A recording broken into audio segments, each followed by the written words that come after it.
Good evening, everyone. Welcome to the SAEM Resident and Medical Student webinar in collaboration with AAEM. My name is Dr. Adrian Codorello. I'm a RAMS board member and one of the co-moderators of tonight's event. For those of you joining us for the first time, the core purpose of SAEM Resident and Medical Students Group, or RAMS, is the advancement of future emergency medicine through the development of resident and medical students into academic leaders. RAMS core organizational values include knowledge, creation, translation, and dissemination, professional development, advocacy for education and research, collaboration, diversity, community, and service. Tonight, we're proud to bring you a joint event between RAMS and AAEM, as well as their Resident Student Association, through our webinar entitled Finding a Home Away from Home, Challenges of the Match Faced by URM Applicants and Those Without Affiliate Emergency Medicine Programs. I'm accompanied tonight by Dr. Haig Einteblain. He's the president of the AAEM Resident and Student Associations. Dr. Einteblain. Thank you so much, Dr. Codorello. So these are unprecedented times, and AAM-RSA is really excited to collaborate on this important topic. We welcome all of you here in the audience today, and we thank you for joining us. A little bit about AAM-RSA. For those of you that don't know RSA is known within the House of Emergency Medicine to kind of be the advocacy organization for emergency medicine residents and medical students. We pride ourselves on the advocacy for issues that are important in training and practice for both residents and medical students. We do education on the topics that you necessarily wouldn't learn in medical school or during residency. So things with regards to the bureaucracies of medicine, the business side of medicine, as well as the advocacy issues. But on top of that, we do teach a lot of clinical things with regards to emergency medicine. And we promote scholarship, mentorship, diversity, and the protection of residents and medical students' right for well-being. From there, to kick things off, I'd like to introduce Dr. Lisa Moreno-Walton. Dr. Moreno is professor, director of research, and director of diversity in the LSU New Orleans Department of Emergency Medicine. Dr. Moreno is also the president of the American Academy of Emergency Medicine. Her academic accomplishments include over 500 academic presentations, 45 publications, 6 book chapters, 2 textbooks, and numerous awards. Dr. Moreno's research interests include healthcare disparities, violence prevention and treatment, and viral diseases. Across her career, she has worked to eliminate health disparities for women, underrepresented minorities, and the under-resourced. Welcome, Dr. Moreno, and thank you for being here. Thank you, Haig. It is a pleasure for me to be here tonight and to tell you a little bit about AAEM. We are the organization that champions the emergency physician. So we advocate for the well-being and workplace fairness of the emergency physician. We are staunch supporters of the right of every patient to have access to the care of a specialist in emergency medicine, and we strongly support residency training. So one of the reasons that we're doing this is because this year is, as my predecessor speakers have said, a highly unusual year. And HBCU schools, none of which have emergency medicine residency programs, are at a disadvantage in the match to start with, and especially at a disadvantage this year when students are unable to check out programs and see what programs they like. They're not able to meet faculty, to establish mentorship relationships, and to show their interests and strengths to the programs that they're interested in. So AAEM and SAEM have teamed up to create this informal and friendly environment in which we can assist you in acquiring the skills you need for a successful application process. You will be able to meet program directors and establish mentorship relationships. You will learn about the different programs that you're interested in, and you will be able to meet program director team members to let them learn about the strengths that you have and why they should select you for their residency match. We want everybody's dreams to come true. We want the faculty to get the residents that are the best match for their programs, and we want every one of the students to be able to match into the program of your dreams. So be prepared for a casual, informal, friendly environment that we hope will make your dreams come true. Thank you so much, Dr. Moreno. I want to introduce the rest of our speakers for this evening. First off is Dr. Michael Dolly. He's an attending physician in the Department of Emergency Medicine at Mount Sinai Medical Center. He earned his undergraduate degree at State University of New York at Binghamton, his medical degree at University of Medicine and Dentistry of New Jersey School of Osteopathic Medicine, and completed his emergency medicine residency at Lincoln Medical Center, where he also served as the chief resident.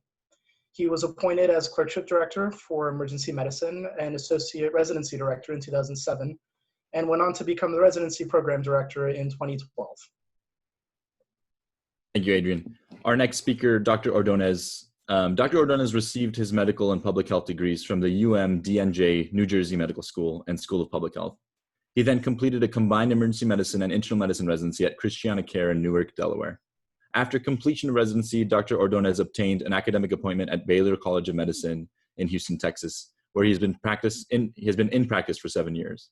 He currently practices both emergency medicine and internal medicine and has several leadership roles within the college and health system.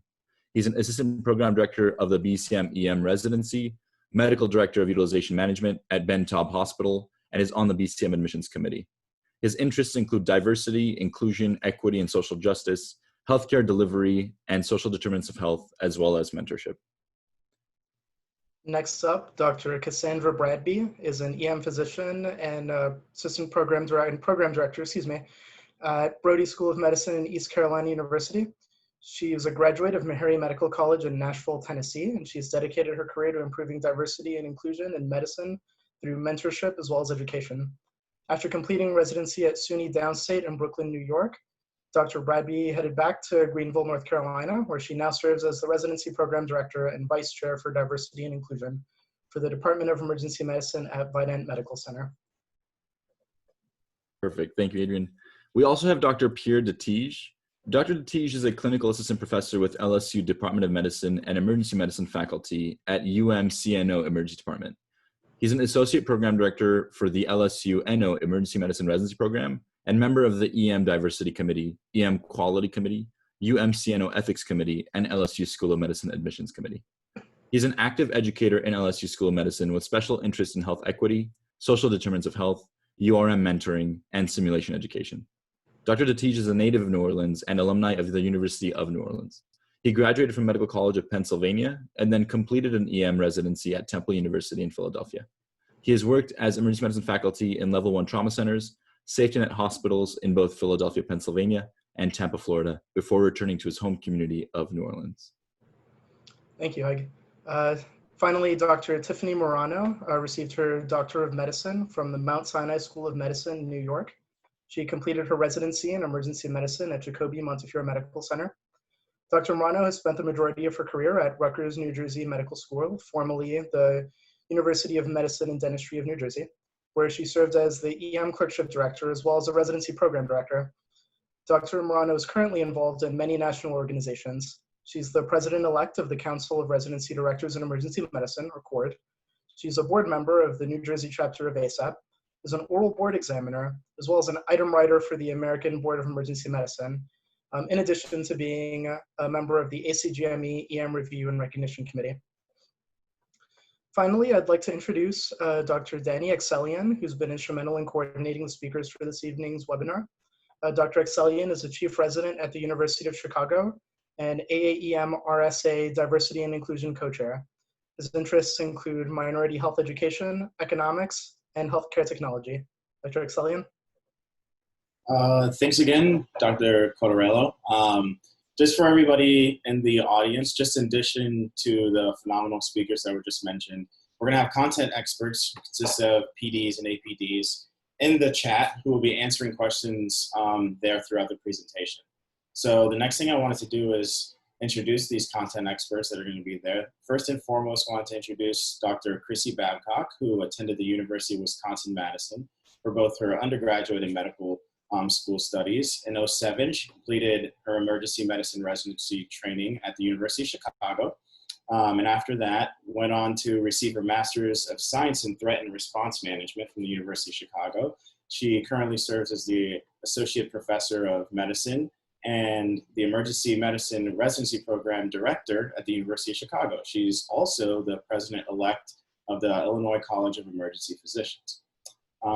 Next up, we have Dr. Leslie Bilello, who's currently the APD of the Harvard-affiliated Emergency Medicine Residency at Beth Israel Deaconess Medical Center. Prior to this role, she served as Assistant Program Director and was Chief Resident during her residency at Beth Israel.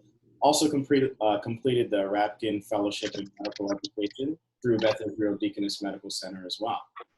Pleasure to have her as well.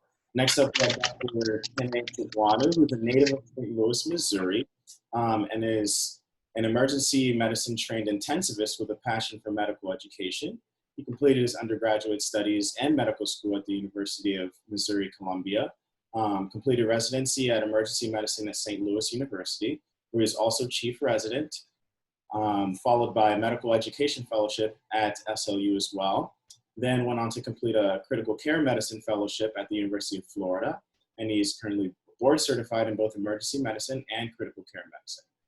Currently, he serves as the APD and the director of emergency ultrasound in the residency program at St. Louis University School of Medicine. And he also practices critical care medicine at SSM Health, DePaul, and St. Mary's Hospitals in St. Louis, Missouri. Next up, we have Dr. Marianne Howie, who currently serves as the APD for the EM residency at LIJ North Shore and is the Director of Faculty Development for that department. Completed her residency at Jacobi in '96 and stayed there as faculty until 2016, where she left to take over for the role of Residency Program Director at St. Barnabas Hospital in the Bronx. She served there until November 2019 and then joined the excellent team in Northwell. She's a founding member of the Clerkship Directors of Emergency Medicine and recently served as an at-large member of CORD. She's been involved in training over 500 residents, and she looks forward to the next class every July. Next up, we have Dr. Emily McNeil, who completed a combined residency in emergency medicine and PEDS at Indiana University. She currently serves as the Associate Fellowship Director for the Pediatric Emergency Medicine Program and the Assistant Residency Director for the Emergency Medicine Residency Program there. Her interests include residency administration, education, as well as pediatric injury research. Next up, we'll have Dr. Molly Williams, who's a graduate of Meharry Medical College in Nashville, Tennessee. She completed her internship and residency at the Brooklyn Hospital Center, followed by a disaster preparedness fellowship at SUNY Downstate in Brooklyn, in conjunction with the New York City Department of Health. Dr. Williams completed her master's degree in public health at SUNY Downstate School of Public Health there in Brooklyn, and is board certified in emergency medicine with experience in administration, academics, and community medicine. Lastly, we have Dr. Joshua Joseph, who's an attending physician and director of operations research in the Department of Emergency Medicine at Beth Israel. He completed his graduate studies in computer engineering and a fellowship in clinical informatics at Beth Israel. He provides education and research methods to residents and fellows, and conducts research using machine learning tools to improve operations and the quality of educational opportunities in the emergency department. If any of you in the audience have questions directed at one of our speakers, please note that in the chat, and then it'll be presented during our Q&A session. Dr. Dali, I will now turn this over to you to start off our presentation. Danny, thank you very much. Welcome, everyone. What an exciting time. And I'd like to thank SAEM, RAMS, AEM, RSA, all the expert panelists who are joining me on the call today and for creating this opportunity. It's such a pivotal point in your actual medical career, and it's a pleasure to have the opportunity to hopefully help you navigate through the ins and outs of how to apply for the specialty you've chosen, and especially in this new normal that it is, but what you guys are facing and the challenges of COVID-19. I tell you, the challenges of COVID-19 has brought some challenges to the application cycle, but I'm pretty sure everybody on the call has been used to some challenge or adversity in their life and have been able to make it to this point so far. Specifically, let's get down to the business and what I think are important things or changes this year as opposed to previous years on how to apply, especially if coming as an underrepresented minority. And there's some things that are always consistent. So things that you need to know and always be aware of are timelines. Timelines, I think, are usually important in the application process. So you have to be aware of ERAS. It's going to be the actual vector or the actual platform you're going to use to apply. And based on the actual reality of things being paused or delayed with a lot of closures in the actual spring and a lot of things going down into lockdown, they've decided to actually push back the dates for when things are going to need to actually be submitted. So in the past, early September, late August, people will be starting to prepare their ERAS applications. And this year, it seems like September 1st is when the actual application process is going to open up. And the actual residency program directors, I apologize about that, guys. The actual residency program directors won't actually have access to the ERAS applications until October 21st. So be aware of the actual timeline. And it's important for me, I think, to have a solid application prepared as early as possible. You want to see if we can have your ducks in a pond around the early September 1st timeline, and begin to start to submit things. So when October 21st comes, you have an application that is almost complete with important documents that program directors like to look at. A lot of programs receive a magnitude of applications, usually averaging somewhere in the thousands. And unfortunately, there has to be some filter options to see if you can actually screen some applications. And one of the things you want to make sure is your application is complete enough where you're not put in a pile for incomplete or pending some submissions and the initial review. At least for my shop, that sometimes takes some time to get back to. And we may send out our first round of invites prior to we go back to the second round of people who have incomplete applications. So see if you can shoot for about October 21st deadline to get some, at least what we think are important. And I think for submission, you don't have to have a complete application, but initially what people like to look at is your initial step 1 score. You want to have that submitted and uploaded. And if you can, at least one letter of recommendation. And usually what we like to have pre-COVID is something called a SLO. And my colleague, Dr. Bradby, is going to speak in detail more about what a SLO is, but it's the EM version of a standard letter of evaluation. And if you're able to get one of those in it along with your step 1 score, it most likely enough for the actual review committee who's looking at the applications to kind of put you on the radar as a potential candidate. And that at least will potentially either generate an actual interview invite or at least put you in the actual selection committee's radar to see if you can possibly invite you in the near future, which is important. Other things to think about, just in terms of your actual order of importance for applications is, like we said, step 1 score, 1 SLO, then you can actually get your step 2 score.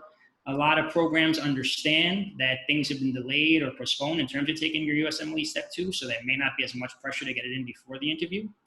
Also, a lot of programs are aware that in the past, we'd like to see at least 2 different standard letter evaluations, usually one from your, if you had a opportunity during medical school to be affiliated with an EM residency, to do one rotation in your home institution and then to do one outside somewhere else.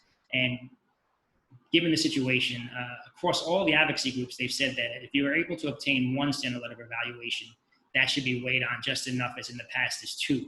So you'd be able to get an interview and get it looked at. And then important again are your clerkship grades. And then for me, the personal statement is going to be something that's going to speak of you as a character.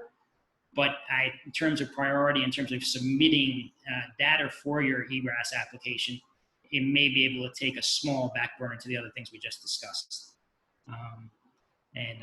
Great, I'll stop at that. And I'd like to introduce Dr. Edgar Ordonez and have him come in to speak for the actual second part.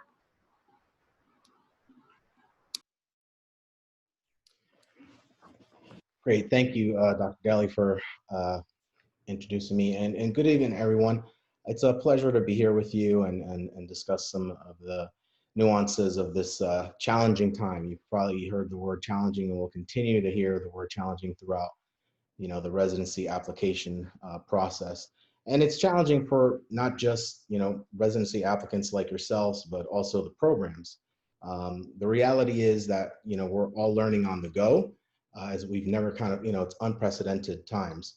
But in terms of the EM residency application process, I would say the best source of information are the residency leadership, given that they have close connections to groups that, help policies in regards to the application process.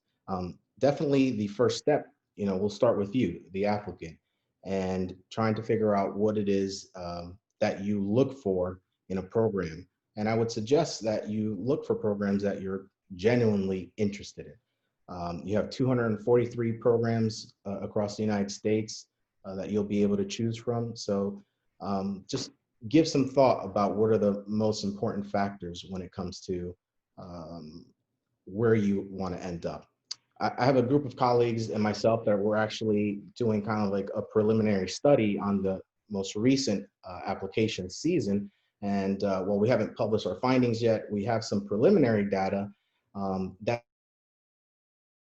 that's looking at applicant factors when it comes to choosing a residency program. And of course, as most of us would consider when choosing a residency, geographic location is important, and it's probably going to be the most important. You're only going to apply to programs where you would be interested in living or have a close connection to. But some of the other things that we've noticed in our preliminary data are personal connection factors. So these are things that are important for applicants in regards to choosing a program.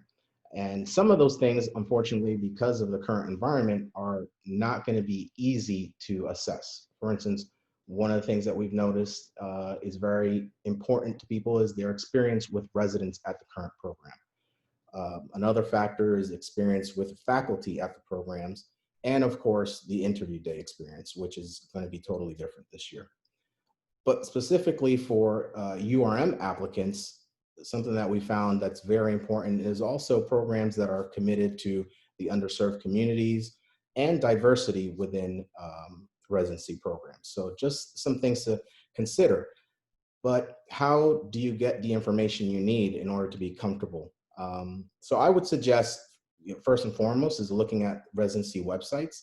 And along with that, not just their websites, but follow them on social media, check out some of the things that they're posting, some of their events, and try to develop a sense of kind of like the relationship between the programs. There have been several virtual meet and greets in this last month, and I would consider strongly that you attend one of those if possible.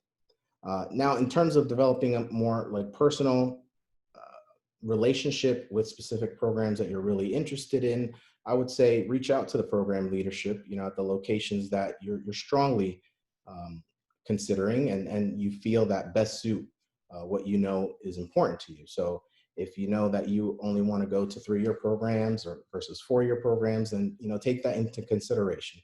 And sending an email, with some general questions would be a good way to start. And if you have specific questions about the program that somebody else may be able to answer, like if you're asking about ultrasound education, maybe they can direct you to the ultrasound director or the ultrasound fellowship director or whatnot. Program directors are going to be very busy during this time. So I would also consider reaching out to other individuals within program leadership, such as assistant program directors, associates, the chief residents, and potentially the program coordinators. So the next thing I kind of wanted to discuss with you all was mentoring, because obviously many of you understand that mentor and mentee relationships are an invaluable part of your academic and professional growth. So my recommendation in terms of establishing a mentor, that you find more than just one mentor. And there's several reasons why you want to have more than one mentor. And one of them is the ability to have different perspectives and ideas from individuals with different experiences.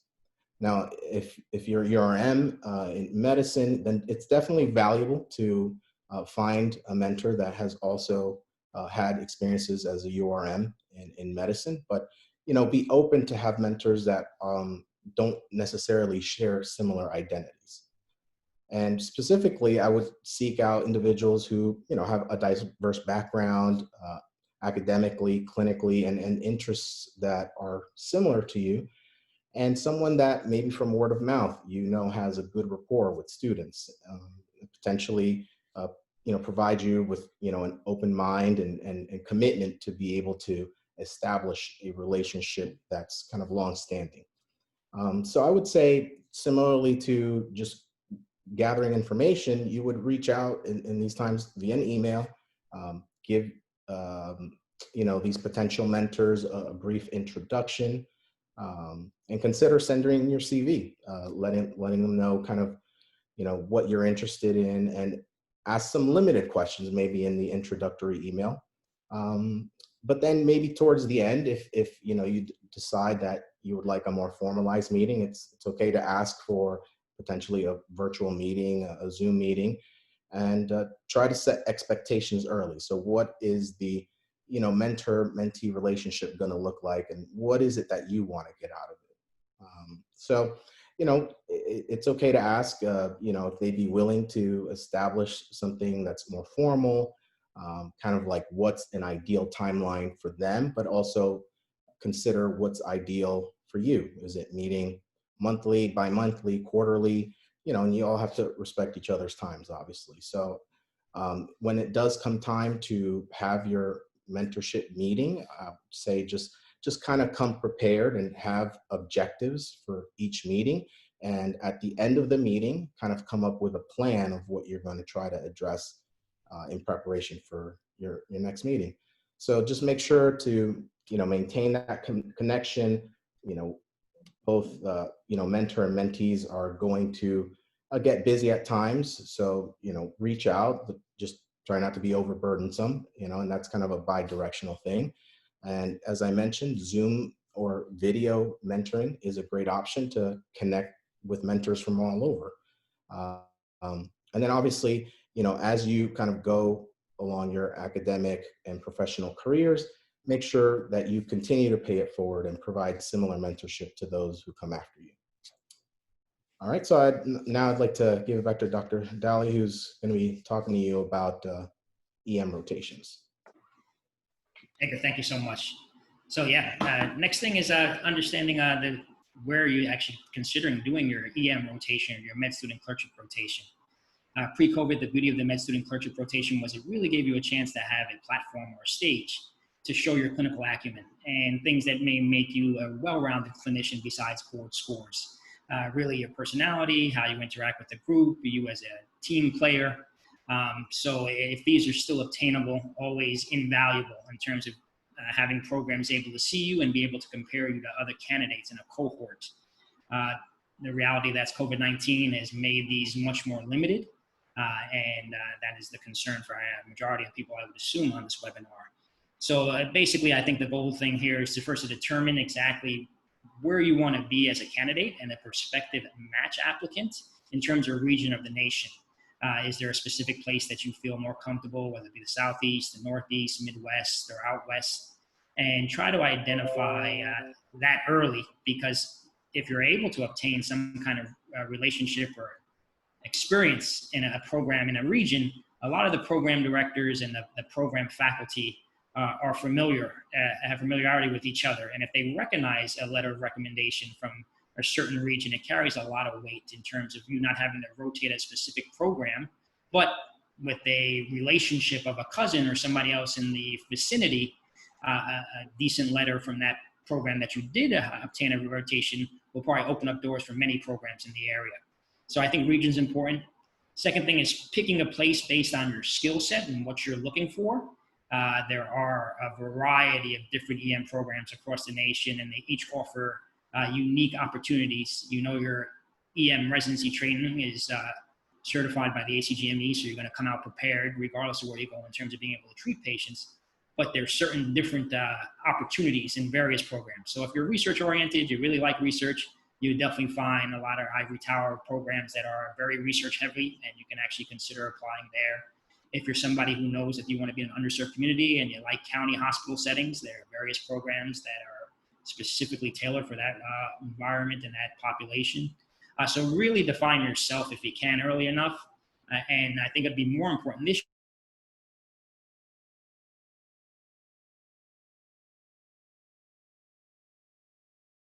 maybe limited. And then from there, I use what resources are there to see what's available to the nation or opening up more for med students to come back. Sometimes it will be institution specific, and you may have to really inquire with the institution EM leadership, specifically probably the clerkship directors at the program, to see if they're accepting audition rotation students and if they can have you for a month to train. And that may require an email or something directly from you to get in contact to see what possibilities are there at a site that you're interested in. Let's say all those fail, you strike out and you're like, gosh, I haven't been able to attain a 4-week official EM clerkship. There are workarounds, and sometimes, like Dr. Ordonez mentioned, if you had a good mentor, established relationship, where there may be rotations that do not involve direct patient care that you may be able to participate in a shop that has an EM residency. And these are things like toxicology or point of care ultrasound rotations, or maybe there are some fellowships in the EM program that you're thinking about, and they may be a possibility where you can rotate with the actual fellowship coordinator and fellowship director, and also the actual fellows in the program. So these are, again, workarounds. If you feel like you're getting some pushback for not being able to do a clinical EM clerkship, you still may be able to get your foot in the door by trying to see if you can use these sub-I rotations or these alternative fellowship rotations that they offer for some medical students. And then if that does not work out, possibly seeing if you can get your face in the emergency department and visiting some places and asking if you can shadow shift as a possibility. Again, not as formal as a 4-week clerkship rotation, but again, an opportunity to show your face and your personality to the actual EM resident cohort and some of the faculty, and maybe they'll be able to look out for your application when you apply. There are some other opportunities that have recently come across, and they're exciting. It's a virtual clerkship rotation possibility.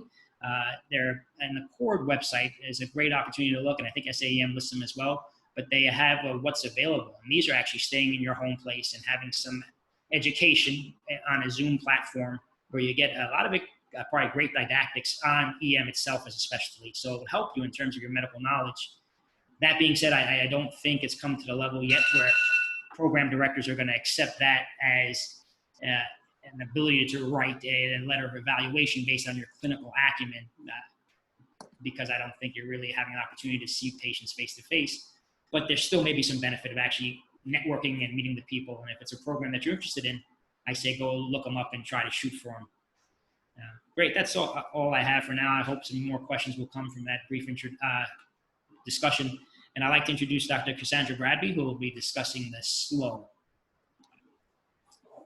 So Dr. Galley talks about rotations and obtaining a SLO. So for those who don't know what a SLO is a standard letter of evaluation. So emergency medicine is unique in that it requires the standard letter. It is tailored to those of us who like check boxes. And so a lot of it compares not only you to your cohort, but compares you to whoever else rotated on that rotation in the past year. So it breaks down how many people got honors, how many got high pass, and then what your grade was on that rotation in a given year.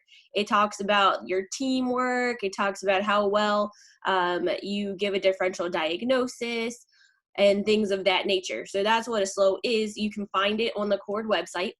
This year, we are aware that it is going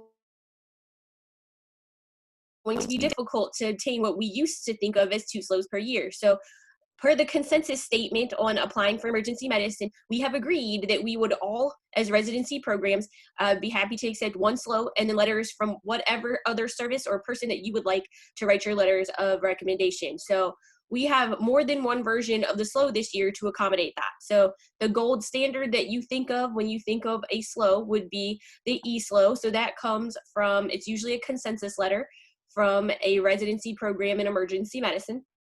Sometimes the clerkship director writes that letter. A lot of times it is a consensus letter from what I'm going to call the education division, but it varies a little bit from program to program. So the program directors and the clerkship directors are generally on that letter. This year we've created what we're calling the OSLO, or the other rotation or off service SLO. So that letter can be written by medicine, surgery, OB, psych, whatever it is your fancies.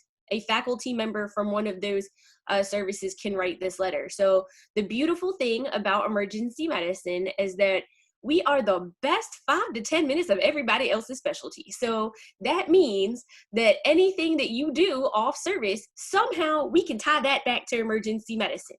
So they can talk about like how proactive you were in seeing patients, how you enjoyed coming down to admit the patients from the emergency department, about your differential diagnoses, about how you follow through on things. So everything that you do on the other services is actually still very important to how well you would function in the emergency department, and we welcome those letters. If you already have a letter of recommendation from some off-service folks, honestly, you really don't need to go back and have them rewrite it in the OSLO format. However, if they have not written that letter for you, please send them to the CORD website so that they can fill out their letter in the OSLO format and submit that for you. In addition to that, we have a SLO that is created for those that are non-EM residency faculty. So an example would be like, let's say you go to the University of North Dakota. They have no EM residency program there, but I believe you can do an emergency medicine rotation there. So one of those faculty could actually write that letter of evaluation for you. That also works for if you're at a community hospital that doesn't have an EM program, someone could write that particular SLO for you. There's also an alternate SLO for those that do subspecialty rotation. So this year, I think it'll probably get real popular for folks to do things like toxicology and EMS, those hyperbarics, things like that, so that you can get more experience in the department while not actually doing an extra EM rotation. So there's actually a SLO for that as well. So the CORD, or the Council of Residency Directors in Emergency Medicine website, actually has all 4 of those SLOs listed on the page, and you can open it and figure out like which one you need for whoever it is that's writing your letter. But this year we are, as residency leadership, are being very open-minded and trying to look at the entire package as much as possible, because we know that it is not your fault that you could not go away this year, that you could not get more than one E-SLO, and we are definitely not going to hold that against you. So do what you can. We'll be happy to read all about you, no matter who's writing it, and know that you do have more than one format to get that letter in this year. So next up, Dr. Datij is going to talk about the application, particularly your personal statement, and how to find a program that's going to appreciate those things about you. Good evening. First, I want to say I'm honored to be here. It's always nice to have a chance to give back and help more diverse students and population come into emergency medicine. In your application process, soon your personal statement is going to be the only part of the ERAS that you're going to be completely able to control. You know, your step scores are going to be finalized. Your evaluations, yes, is dependent on how hard you work and how well you're doing your rotations, but it's also dependent on who's evaluating you. The research, the extracurriculars that you do should all kind of have already been in process and, you know, well in the works and stuff like that. So soon your personal statement is going to be the only thing that you really have complete control over. And so it's an opportunity for you to show who you are as a person. And that's so much more important, considering that people are going to have difficulties doing away rotations. People aren't going to have that in-person time during the interview process. And so it's your chance to really show your qualities, your strengths, but do it with examples. You want to really show, how did you show that you're a leader? How did you show compassion for specific patient populations? Give examples of how you show teamwork with others.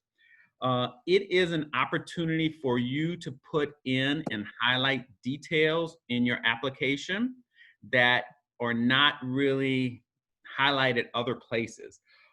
If you are familiar with ERAS, ERAS has an experience section where you can talk about work experience, community service experience, and education experience and things like that. However, that section gives the same amount of space to someone who volunteered for 5 hours at the First Aid tent at their local 10K as the person who brainstormed, developed, ran a student-run clinic for victims of violence or undocumented patients and stuff like that.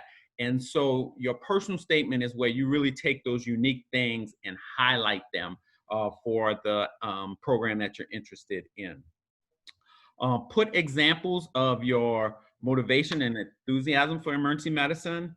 Put examples of your drive and resilience, especially if you've had kind of a non-traditional path or have had any struggles. Really focus on how you have learned and grown and become better because of it. Remember to be positive. Don't shift blame onto other things. Take responsibility for things, but show how those things have made you much stronger and more resilient to be successful. You want to show that you can be successful even when challenged, that you're willing to work hard, that you're humble and teachable. No program director wants kind of high maintenance, cocky, difficult resident. So you want to show that you understand the realities of the specialty of emergency medicine. You want to talk about your future goals and plans, but not make it all about just you, but talk about how your plans will impact others and what you plan to give back to the specialty. You also want to go through, you want to brainstorm. Is the hardest part of a personal statement. So you want to brainstorm ideas. You want to make an outline of what are the things that you want to put in it. What have you done? What are the qualities that you want to highlight? What are life events that you may want to talk about? What are future plans that that you may want to discuss? And then at some point, you just have to start writing. Usually starting is the hardest part. So if you just start writing, the ideas then start to flow onto paper, and then you can start making edits and you come up with an initial draft. Once you have your draft, read it out loud and see, does it sound right to you? Does it sound like your voice and who you really are? And then once you've read it, some people, are afraid to do this or hesitant to do this, but you have to give it to other people to read and see what they think of it, especially mentors. You want to get feedback on how it is and get critical feedback on how you can make it better. And then once you get that, edit and make changes and improve it. Sometimes if it's a big edit, it's better to just go back to the starting point and start with your draft again and kind of start building it. And then remember at the end to proofread it and really make sure the grammar, spelling, English class, has its uses. And so you want to make sure that stuff is right so that people kind of don't have any critiques of that in your personal statement. And then the other part of writing it is, how do you want to do it? Is there a theme that you want to put into it? Is it a novel that's important to you, an activity or event that happened in your life? Is it some, mission or goals that you have? Is there a story or, a story arc to your life that you want to put into it? Events that kind of led you to where you are now and kind of lead you to where you want to go? Is there one unique event that you want to discuss? I'll say reading tons of personal statements. I will tell you 50% of them will talk about how they ran their first code in the emergency department and changed their lives. The other 30% will talk about either a medical issue that they had or some relative had when they were growing up that led them to medicine. So if you do discuss that, try to make that different. Try to approach it from a different perspective somehow, because a lot of people will talk about those things. If you've had struggles, talk about the path of growth through your life. Now remember, anything you put in your personal statement, so if you put in some event in your life, some challenge you had, remember that makes it free game to be discussed during your interview. So make sure that it's something that you're comfortable discussing, that won't make you, break down during your interview if someone brings it up. And You know, make sure it's something, again, when you put your personal things in, make sure that you can tie your personal events, your personal qualities to the profession of emergency medicine. And so, you know, put your personality in it and really show who you are. The next part is, how do you find a program that then appreciates who you are? So you have to do honest self-analysis. What are your strengths? Are your STEP scores your strength? Is it research? Is your clinical skills? Do you have a strength in community service and giving back? Have you been a leader in the organizations that you've been involved in? So know what your strengths are and highlight those. Know what your interests are. Do you plan on going to academic medicine or community medicine? Do you have an interest in a subspecialty within emergency medicine and doing a fellowship? So, you know, when you know those things, then you kind of know what programs will fit that. And then know what your needs are. Are you someone who needs a close family atmosphere? Are you someone that likes a lot of autonomy and independence? Or do you need a lot more supervision? And be honest with yourself about that. Do you have academic, you know, weaknesses and you need academic help, board review, things like that, and you want to go to a program that will, you know, help you and support you in that situation? Do you need mentoring and diversity? Are you someone who, you know, you need a community of like people to be around? Or are you okay being kind of a trailblazer and going to a program where, you know, you may be the only person, whether it's, you know, female, underrepresented minority, LGBTQ, whatever, you know, or do you need a like residents and faculty to mentor you? So after you do honest assessment, then really you need to look at the programs and figure out what programs fit you. They've kind of touched on it a little bit before. You know, I think there's 3 P's to every program, to every emergency department. And to me, the 3 P's are: what are the patient population? What's the personality of people that you're going to work with? And then what are the pressures? And that's kind of the outside influence on the emergency department. You know, and that's kind of what administration expects, what other departments, the interaction with other departments, what's the throughput and the boarding and the resources available and things like that. But so when you research a program, you know, look first at what's the patient population, and usually that's determined based on the surrounding area. So where is the program located? Location's a big factor, but it's not the only factor. Remember, residency is only 3 to 4 years. And then you have a chance to reevaluate where you are, and emergency medicine is unique that you're a free agent to move wherever you want after you finish residency.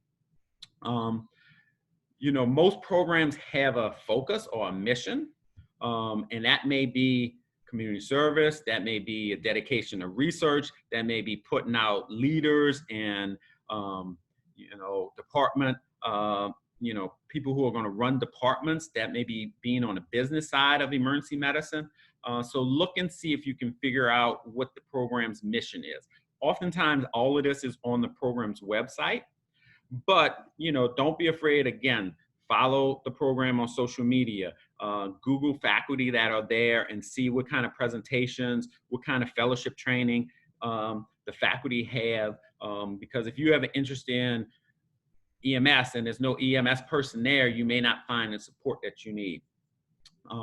Look at where their recent graduates have gone. Again, you know, if you have an interest in doing something global, international, and they have not done that, remember, you know, that may not be a place for you. And then also talk to current residents, especially if they're residents from your medical school that are at that program now. Reach out to them. You know, that's a good connection. Even if you didn't know them while they were in medical school, you know, they were 4 years ahead, you know, 3 years ahead of you, and they're finishing up their residency. But reach out and say, hey, I'm a fellow, you know, student at your you know, your former medical school. Can you tell me about this program? So remember, programs often have a characteristic and they look for residents of a certain characteristics. And so applying to programs that don't fit you and your strength likely is going to be, you know, a harder road to go. Applying to programs that fit you. If you are strong in research, applying to programs that have a strong research slant. If you're strong in community service and social emergency medicine, applying to programs that have social emergency medicine, will likely help you to find people who identify you as a great candidate and will support you once you're in residency. Next, we're going to have Dr. Tiffany Morano talk about the actual interview. Thank you so much. And I just want to say that it's an honor to be among such distinguished faculty on this panel. Thank you so much for having me. I'm really excited to be a part of this. So first off, I want to talk about how many interviews you should accept. And generally there's not a one-size-fits-all answer. Everyone's situation is different with respect to the strength of their application, the competitiveness, the region of the country, whether you're couples matching, etc. So I would say that applicants should have an idea of how competitive they are based on their medical school advisors, their mentors, and their academic advisors. So based on NRMP data, as a general rule, competitive applicants should accept no more than 10 interviews, as they're more likely to match in one of their top choices, and it would be really unfair to accept 20 interviews and box out other applicants who really need the interviews or may be more interested in certain programs. Average candidates should accept no more than 12 interviews.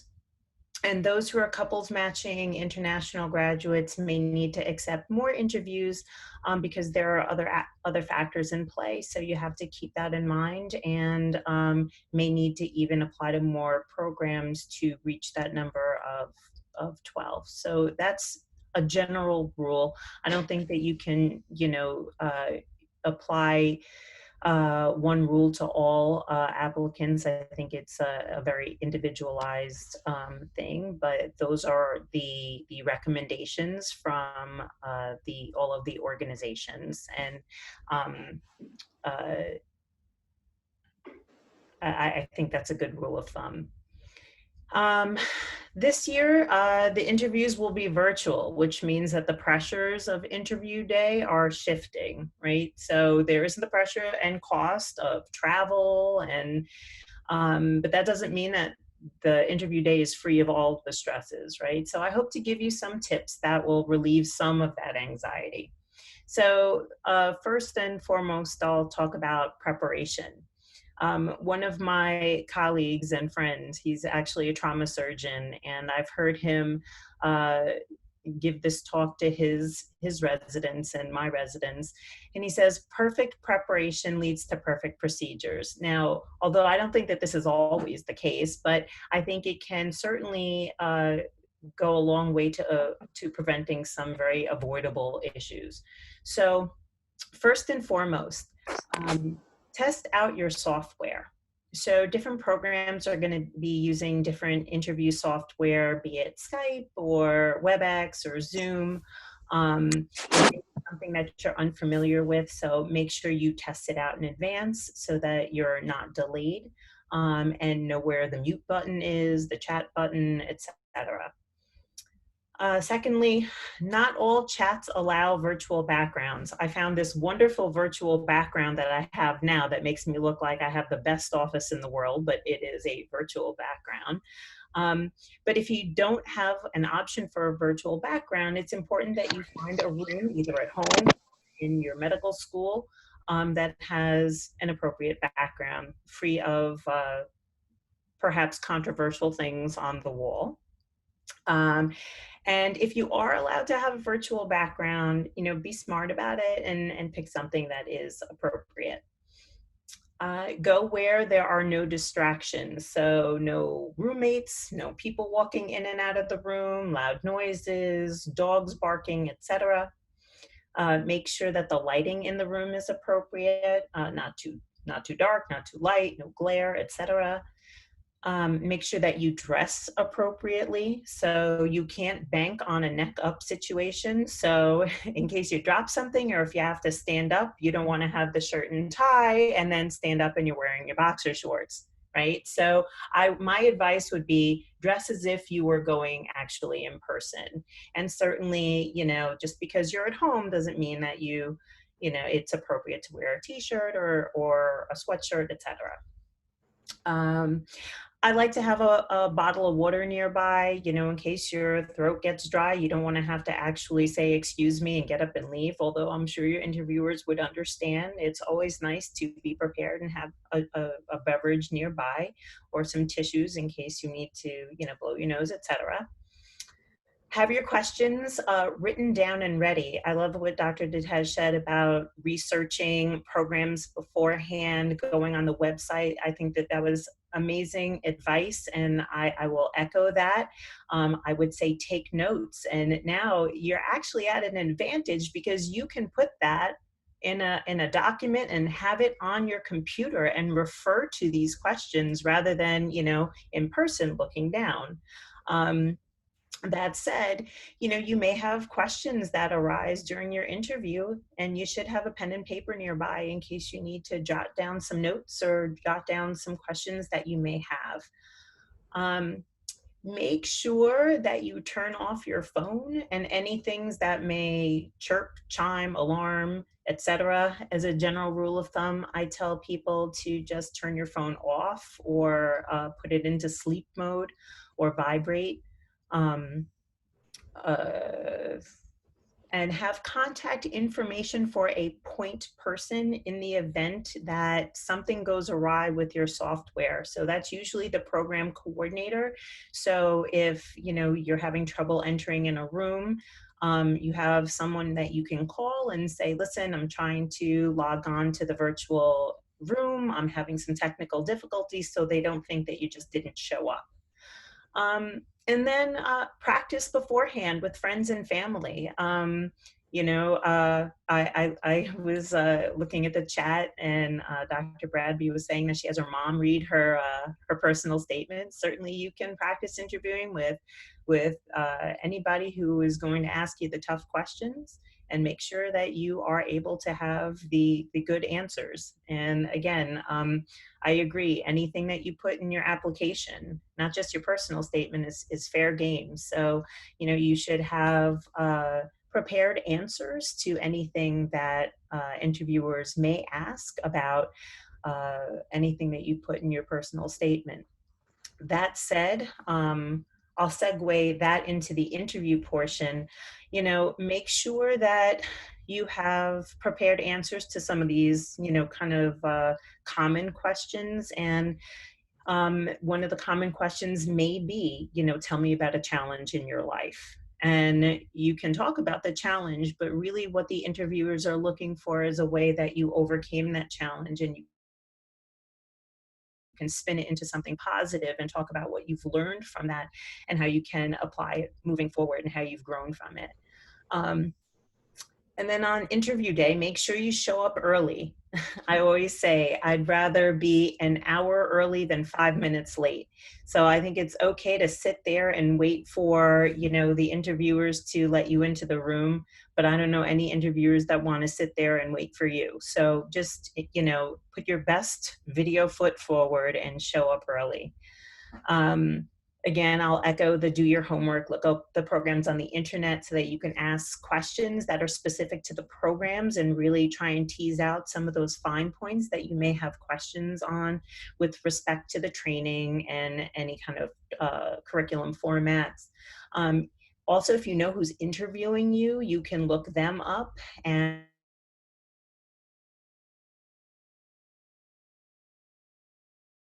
ultrasound fellow, you can ask the ultrasound fellow specific things about the ultrasound curriculum and so forth.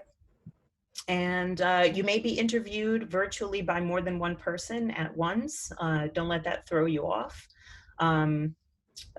Just make sure that you are poised and have your prepared answers and questions. And then after the interview, I will say, when I was a program director, I always appreciated a thank you, whether it was by email or by written notes.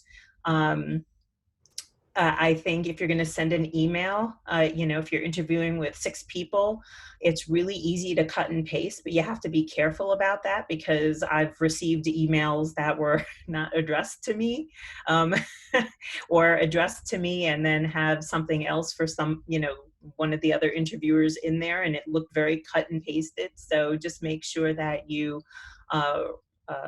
proofread your emails before you send them out. And that is all I have for you. This concludes our portion of the talk. Thank you so much, Dr. Morano. Thanks again to all of our speakers for this presentation tonight. Obviously very timely given the state of everything right now with this kind of very different atypical application cycle. Now, in a few moments, we'll be answering some questions directly from the audience. As a reminder, for those who are attending in live, please enter your questions via the chat function on Zoom. We'll try to get through as many as possible. We won't go past the top of the hour.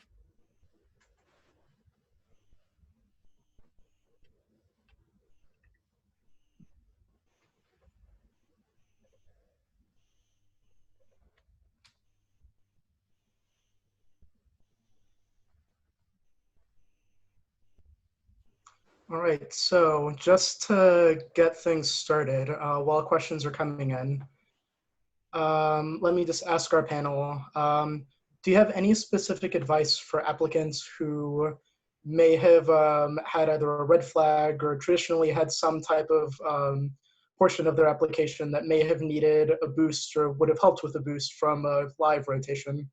Any advice for applicants that have challenges that they need to overcome, given that things are a little bit different right now?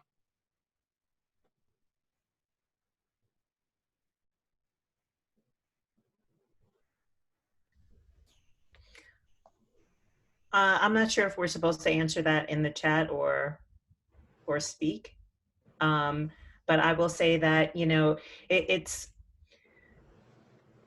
it's not a one size fits all kind of answer, and it depends on what those struggles are. I would say that this is where really good mentorship is important, and connecting with someone who can give you some good advice on how to address those challenges. I think everyone has had struggles in their lives. It's really showing the program directors how you get up and dust yourself off and persevere, rather than focusing on the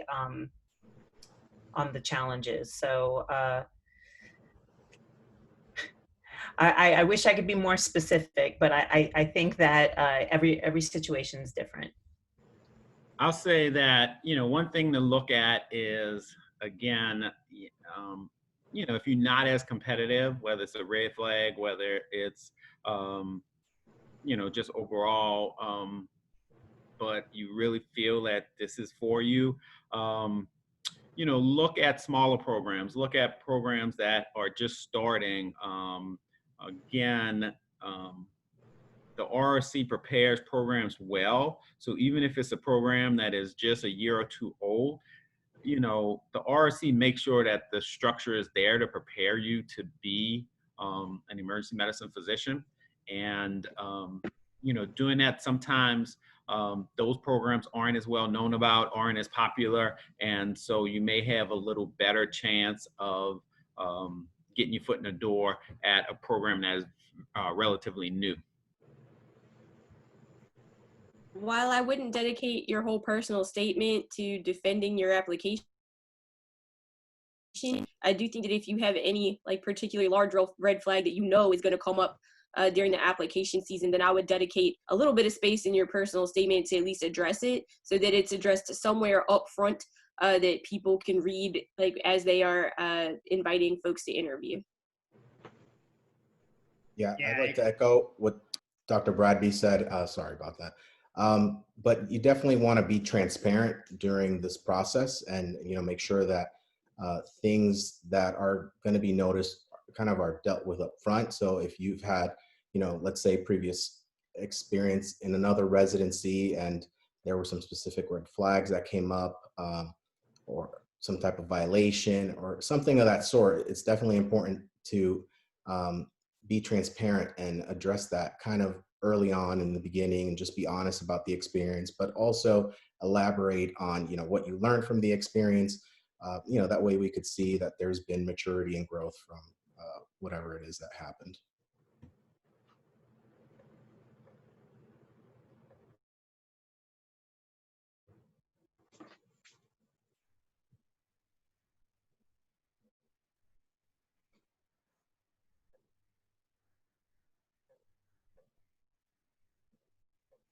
I feel like our content experts are doing such a great job that they're just answering a lot of these questions throughout. But we did have a good one from Mustafa, who is asking about if any of your programs are doing anything individually for underrepresented minority students via like Zoom or anything, just to give an idea of how the program is. So I didn't know if you guys wanted to touch upon that a little bit in terms of if you guys are doing anything specific for them, just to give them an idea of your program from an individual basis.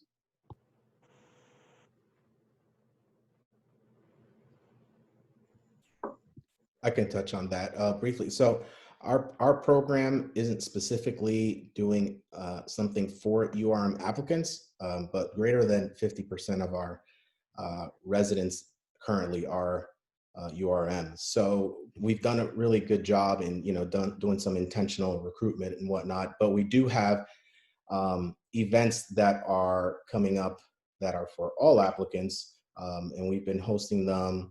We had one last Monday. We're having one actually this Wednesday, and the remaining Wednesdays during this month.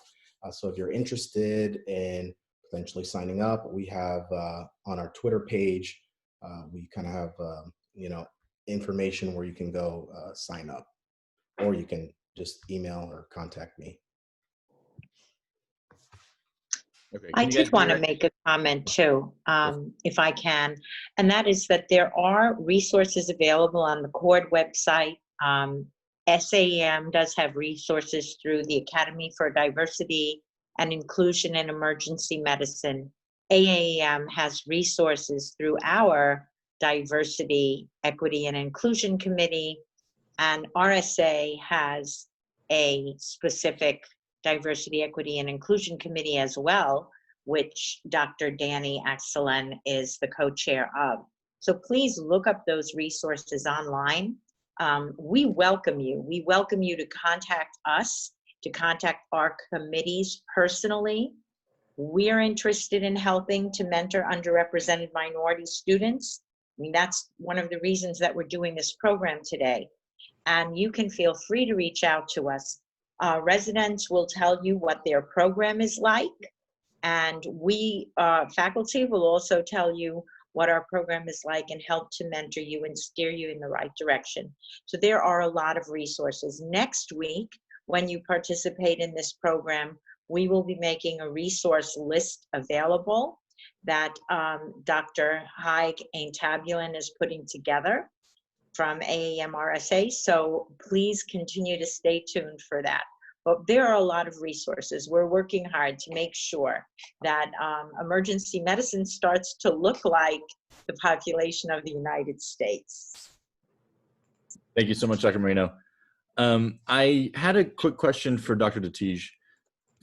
I know you mentioned the 3 Ps, which was like personality, or the people in the population that you're going to see, the patients essentially, the personality of the people you're going to be with, and then also the pressures of the ER that you're working in.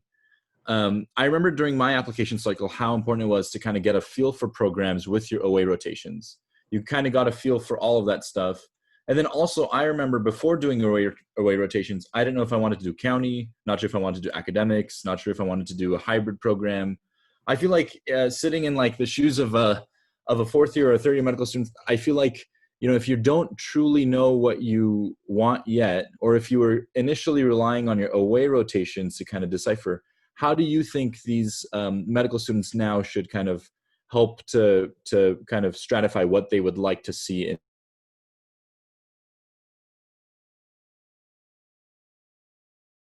Yeah, their I mean, well, the program? first thing I think there is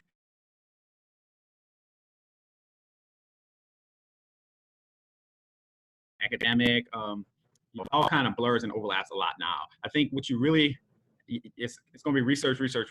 So what you really want to know is kind of reaching out, especially to current residents. And that's where it's great if there's any residents there that went to your institution, went to your medical school, but reaching out to current residents and just kind of talking to them. One, finding out, you know, what's the patient population like? Who do y'all take care of? You know, y'all taking care of underserved patients or insured patients? Y'all taking care of patients with a lot of social needs or not? Y'all have a lot of trauma? Y'all have really, really sick patients? You know, what are the kind of challenges? You know, do you have, you know, challenges getting social work, you know, challenging scheduling follow-up, you know, challenging admitting to different departments and things like that? You know, what are ancillary support like? A lot of that gives you a feel for what working there will be like.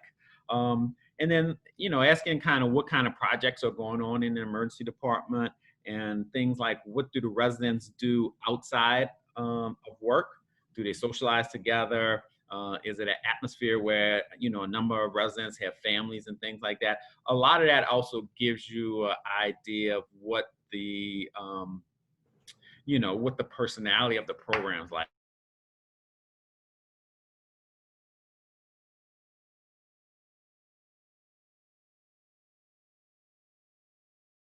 And we go to the bar every weekend or every shift, you know, someone who's married and have children and have, you know, then that may not be a place where you fit in with the rest of the residents that are there. So kind of just getting an idea of what are things that they do in the department, what are the things they like to do outside of the department, really will help kind of tell you the personality of the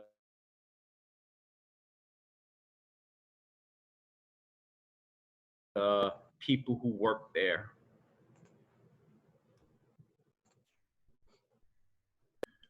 Another question that I think would come up if I were to apply again this year as a medical student, if I were to be a medical student and relive it in the times of COVID, and especially with the lens of an underrepresented minority, how much, Dr. Bradby, do you think that having one SLO is going to affect like the strength of an applicant?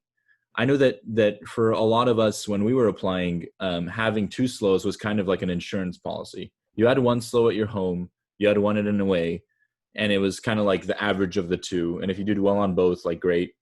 But I worry for some of these applicants that are kind of like quickly squirming into an away rotation, whether they would even be able to get the best SLO. You know, I know that with difficult in summer are, you know, they grade a lot more easily. So what do you think with regards to like these days, how these applicants are going to do with one SLO? I think it's going to be really interesting to read the SLOs this year, all jokes put aside, because I actually think that people are going to spend more time with the content of the SLO than like the narrative part than we generally do previously. A lot of times the narrative part was 3-4 sentences long. I anticipate it's going to be much longer this year. I think we're going to do our due diligence in trying to give a more holistic picture of our applicants more than ever, because we understand that they're only going to have one SLO. I think that it's kind of not fair to the applicant if we are going to hold it against them that they only have one. I'm almost concerned now with the consensus statement that if you have like 3, that it's going to end up looking more poorly in terms of like teamwork and kind of sense of community and whatnot than it would otherwise. So I think having the one SLO this year is honestly going to be just fine. I think everybody is going to be in the same boat. But I do think Dr. Datij mentions in the comments about making sure that the faculty feels that they can write you a strong SLO. I think that's actually really important in talking about, like, if there's something particularly you want highlighted in your SLO, I think people would be interested in hearing that this year. Like, I don't think you get a lot of input in your SLOs previously, but if there was an applicant that says, hey, so-and-so mentioned to me that I did a great job with this LAC repair, or I got a compliment from XYZ person on some bedside manner, if it would be possible to add that to my SLO, actually that would be super helpful. And I think that would probably like add a little bit more to your SLO than it would in previous years. But overall, I do think that we're going to be looking at people more holistically. Those letters that you get from the other services, your research mentor, all that stuff, I actually think is going to carry more weight than it ever has before. Awesome. Thank you. Just to kind of add to that too, I don't know if Dr. Bradby, you wanted to just touch upon it, or anybody else on it. We were talking about if we were able to get one SLO. There was a question about, like, what if you're not able to get a SLO at all?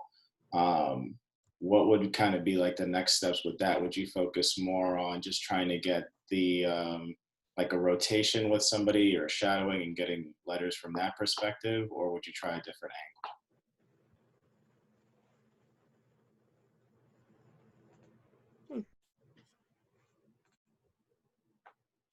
I think having a rotation somewhere in emergency medicine, even if it's not somewhere it's an EM program, someone that can speak to your ability in the department, I actually think would be helpful. So even if it is the community hospital that doesn't have an EM program, I do think that would be helpful more so than an extra letter from anybody else. I would pick a specialty, but honestly, it wouldn't matter.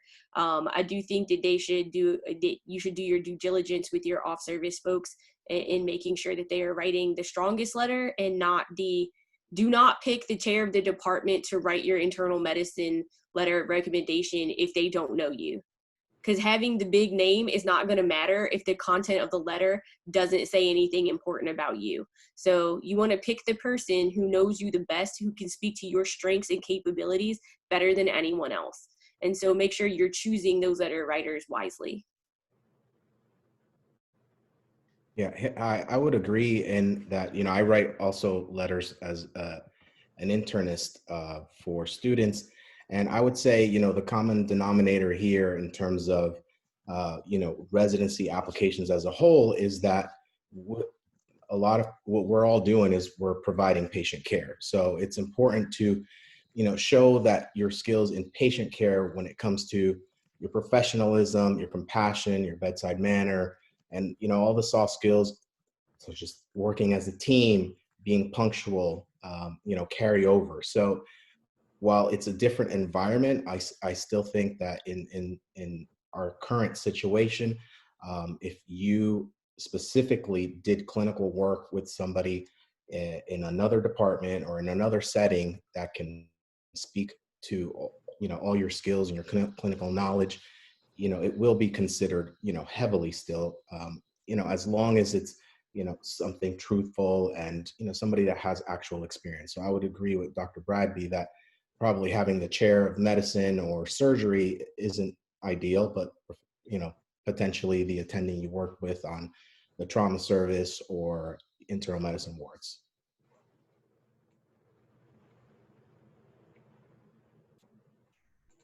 Question from the chat for the program directors. As a program director, how do you foresee regional biases playing a role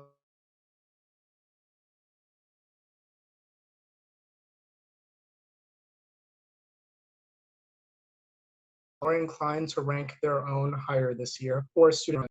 Hi guys, I can unmute. This is Christy Babcock. We've had this conversation quite a bit at our institution.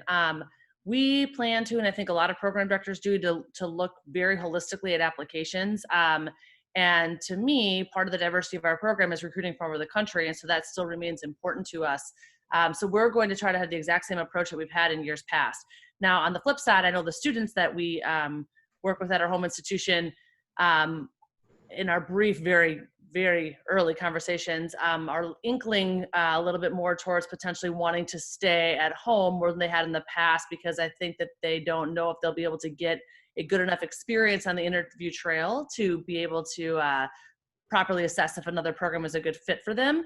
But I think all programs are going to try to do their best to give you guys the best show of, this is who we are, this is what we're about, this is what's important to us. I know you can't actually stand in the room with us, but to do our best to kind of give you guys the best experience to find the right spot for you. I'll say that I don't find that regional bias is as big as the kind of type of program bias.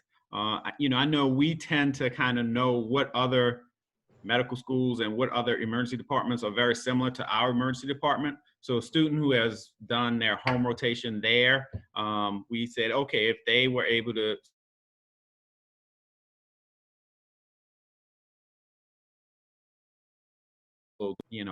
fit in well in our environment. And so, that's less of a regional bias as, again, program characteristic bias.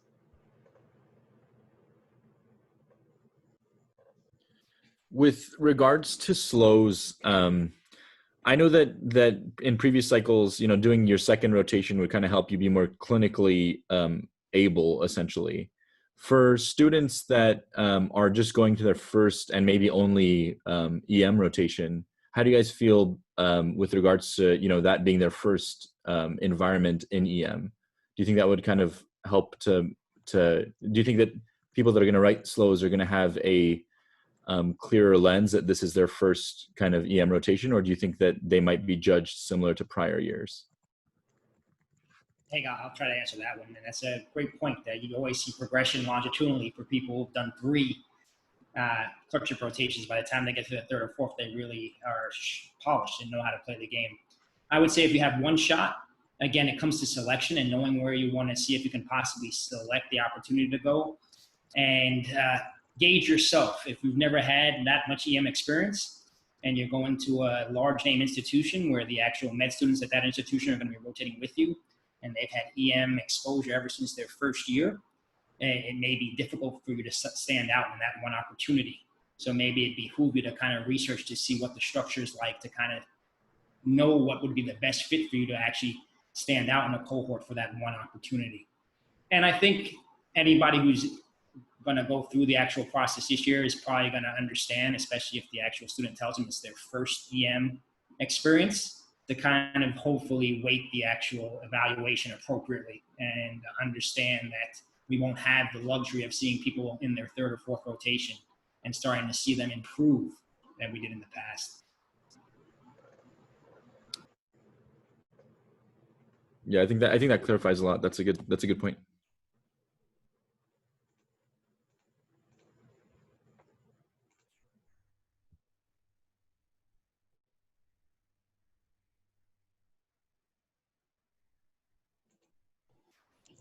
Hey, another thing that came up on the chat and I think is helpful, a good question about November, December clerkship rotations. In the past, people would always say, gosh, usually applications are already submitted, ERAS is being uploaded.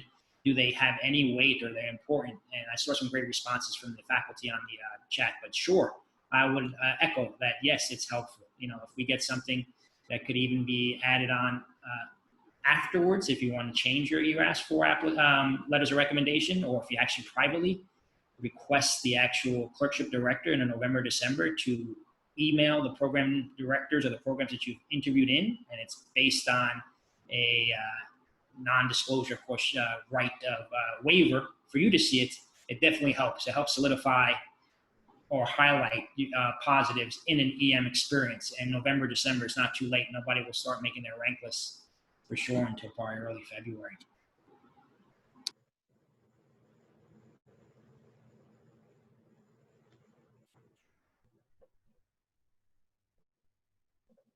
For a lot of the panel here, I know a lot of you have, high up admin positions within EM education.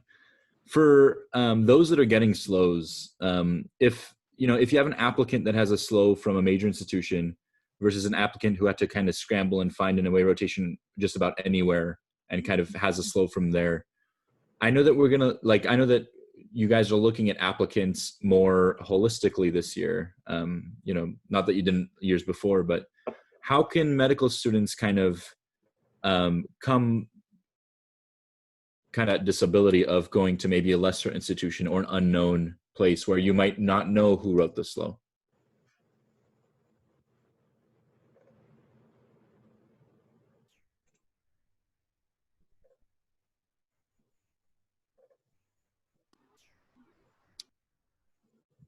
So I think someone addressed it in the chat a little bit that EM is actually like a really small world. And so we often do know each other, even if it is a smaller place. Someone knows somebody who knows something.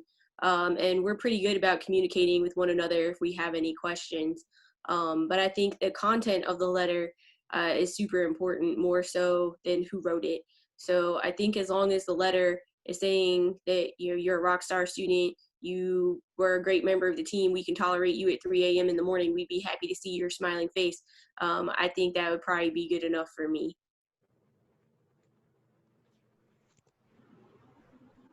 Yeah, I second what Cassandra said for sure. They're coming from EM programs that are vetted by EMRC and the ACGME, and I think that narrative coming from a program will be lesser known, but really speaks to how they are as a clinician carries weight.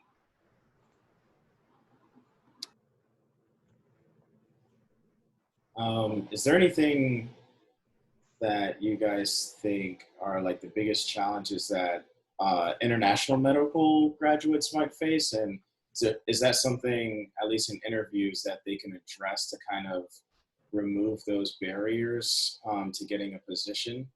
Because I know we have a couple within the chat here that are kind of concerned about that, especially with COVID, and they're not able to actually present themselves in front of everyone. So if you guys could if anybody could touch upon that, I think that'd be helpful too.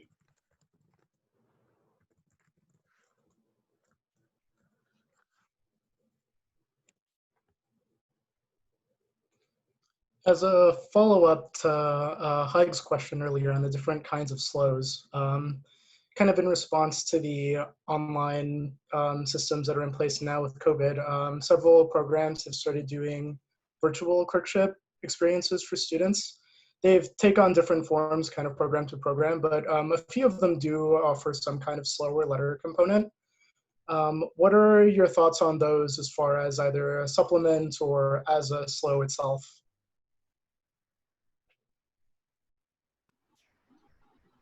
Well, I have Great. a comment on that, actually. Again, kind of alluding to what I mentioned earlier about obtaining SLOEs in general, I think the most valuable thing is actually being involved in taking care of patients. So I don't think it will hold as much weight as, let's say, potentially an OSLOE from a department that you've rotated out in your institution.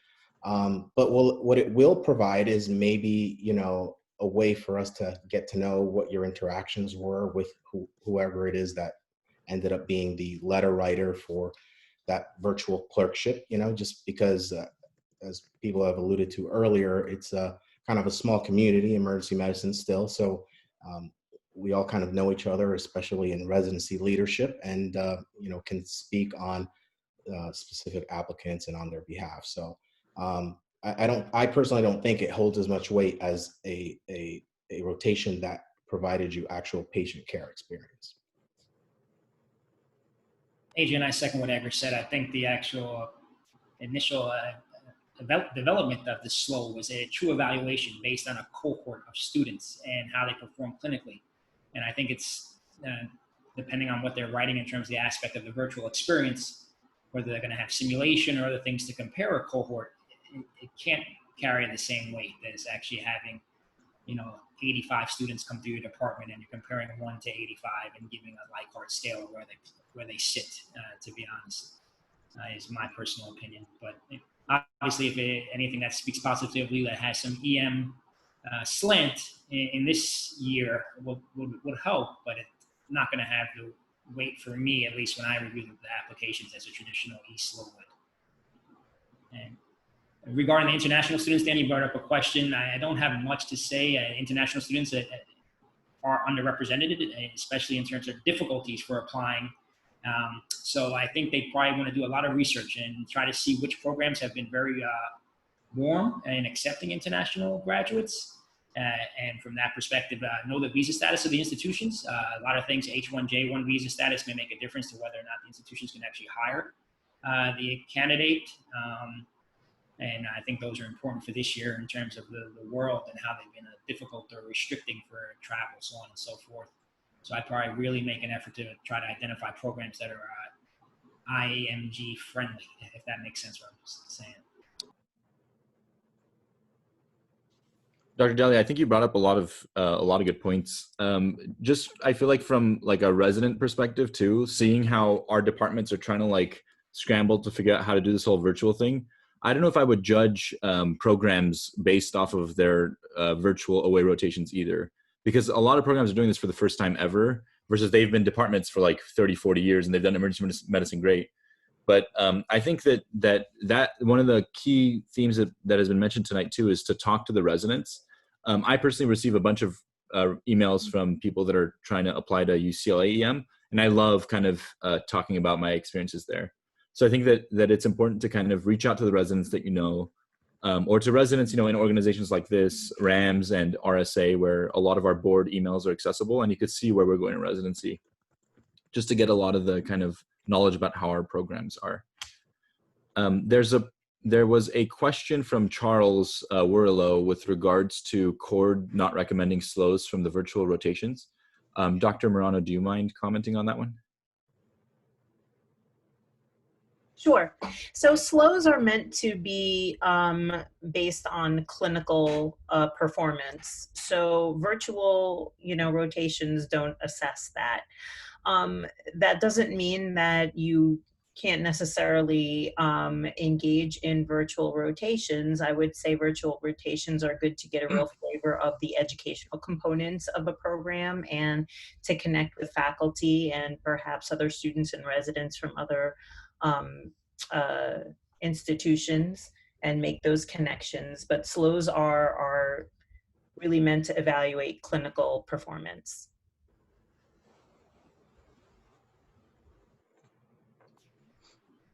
And heck, I would tip my hat to the programs that have started a virtual rotation component. And that means they are forward thinking and they're really trying to see if they can still offer some scholarship to the med students. So Totally. Yeah. Yeah, I think that's given COVID, this is kind of like all that a program has now to kind of show their program. So I totally agree for those that are doing virtual programs or virtual rotations, recognize that it took a lot of effort to get that there. But also recognize that that's not necessarily all the program is and that there's a lot more to these programs than the virtual content they put out, essentially. But yeah, totally, Dr. Daly. So I think that's about the last question we have time for tonight. Just going back, thanks again to Dr. Moreno, Dr. Intablain, AAEM, RSA, and the rest of SAEM for kind of making tonight possible. Hopefully this was helpful for students, current applicants, to help navigate this kind of very different application process this cycle. Totally. Thank you, Adrian. I think that, this is definitely a very difficult application cycle given COVID. And then on top of that, to be an underrepresented minority, there's the difficulties in addition to that. We're thankful to be able to kind of help you here. I want you guys to kind of look forward to our next session too next week. There'll be more resources there, including a mentorship resource hub. So we're kind of putting a bunch of mentors that would like to have mentees specifically for this type of application cycle. So you can ask specific questions to these mentors and kind of get more advice. We'll have that for you next week. And with regards to any other questions, you guys are always welcome to email Adrian or myself or our board members and kind of ask questions specifically. We know the struggles you guys are going through. It's already difficult to just be a medical student and then to apply and get matched and all these other things. There's a lot of moving parts. And then now with COVID, it's 10 times more difficult.